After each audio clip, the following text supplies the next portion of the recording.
નમસ્કાર મિત્રો, મારી પીકે ગુજરાતી ચેનલમાં તમારું સ્વાગત છે। મિત્રો, કોમેડિયન કપિલ શર્માને લઈને એક મોટા સમાચાર સામે આવ્યા છે। જી હા મિત્રો, આપને જણાવી દઈએ કે કેનેડામાં કપિલ શર્માના કોફેમાં કેફેસ પર ફાયરિંગ કરવામાં આવ્યું છે। આશ્ચર્યજનક વાત એ છે કે કપિલનો આ કોફે થોડા દિવસો પહેલાં જ ખુલ્યો હતો।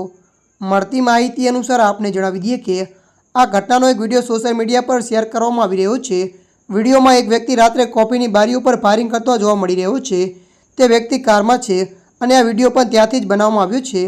મળતી માહિતી અનુસાર વધુ જણાવી દઈએ કે હુમલા બાદ આરોપીઓ ફરાર થઈ ગયા હતા। જો કે આ સમગ્ર દુર્ઘટનામાં કોઈ ઘાયલ થયું નથી। બીજી તરફ કપિલે કે ગિન્ની તરફથી તેના પર કોઈ સ્ટેટમેન્ટ જાહેર કરાયું નથી। ત્યારે મિત્રો, અત્યારની આ મોટી ખબર મળી રહી છે। ત્યારે મિત્રો, હાલ માટે આટલું। મળીશું નવી અપડેટ સાથે।